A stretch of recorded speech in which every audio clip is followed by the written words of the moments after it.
বলে, আম্মু, তোমাদের আরেকটা বোন আছে, মানে আমার আরেকটা খালামণি আছে, এটা তো আগে কখনো বলনি। জানি, কে বলছে তোমাকে আমাদের আরেকটা বোন আছে? আম্মু, তুমি তো মাত্র বললা আপা আপা বলে ডাকলা। তোমার যদি আপা হয় তাইলে তো আমার খালামণি হবে, তাই না? কিন্তু আমার একটা বিষয় মাথায় ঢুকছে না। তোমার এক বোন যদি দর্জি হয়, আরেক বোন মানে তুমি তুমি যদি রাঁধুনি হও, তাহলে তোমার আরেক বোন সাম্বা। হিসেব অনুযায়ী সাম্বা তো ঝাড়ুদার হওয়ার কথা। জামিনের বাচ্চা। ইয়ামিনের মা আর সাম্বা ওরা তিনজন সোফার উপরে বসে। সামনে দুজন দর্জি, একজন টেবিলের উপর কাপড় কাটছে, আর একজন সেলাই মেশিনে সেলাই করছে। আপা, কিছু কাপড় নিয়ে এসেছি, এটা দিয়ে জামা বানিয়ে দিবেন। দর্জি তখন কাপড় নিয়ে টেবিলের উপর রাখে, কাপড় কাটতে শুরু করে। এটা দেখে রাগে ইয়ামিনের চোখ লাল হতে থাকে। ইয়ামিন সোফা থেকে উঠে দাঁড়িয়ে ইয়ামিনের মার সামনে গিয়ে বলে, আম্মু, তুমি কাপড় দিলা কেন? দেখো না তোমার এত সুন্দর কাপড় ওনারা কেটে নষ্ট করছে। ইয়ামিন দর্জি থেকে আঙ্গুল উঠিয়ে বলে, খালামণি, তোমরা ভালো না, আমার আম্মুর নতুন কাপড় কেটে নষ্ট করছো।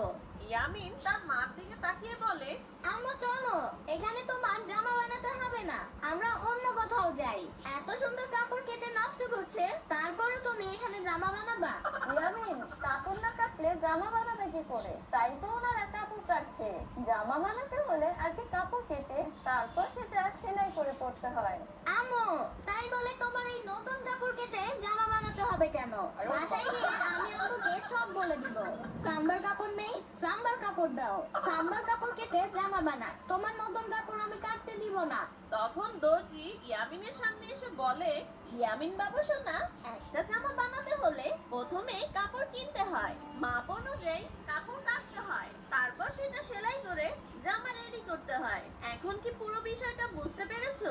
দর্জি ইয়ামিনকে বোঝানোর সময় সাম্বা দর্জিকে একটা কাপড়ের ব্যাগ দিয়ে বলে, এই নেন, আমার কাপড়টাও নেন।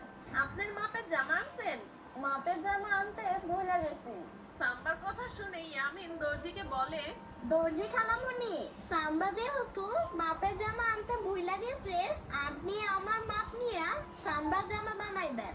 আরে না ইয়ামিন, যার জামা বানাবো তার আগে জামার মাপ লাগবে, অন্য কোনো জামার মাপ নিলে হবে না। ইয়ামিন, দেখছো না এখানে অনেক বড় মানুষ আছে? এত কথা বলতে হয় না বাবু, সবাই খারাপ বলবে। তুমি না অনেক ভদ্র ছেলে। আমাদের কাজ শেষ হলে এখনই বাসায় যাব। চলো বাসায় যাই। সাম্বা দর্জির দিকে তাকিয়ে বলে, ঠিক আছে, কাল সকালে কলেজে যাওয়ার সময় আমি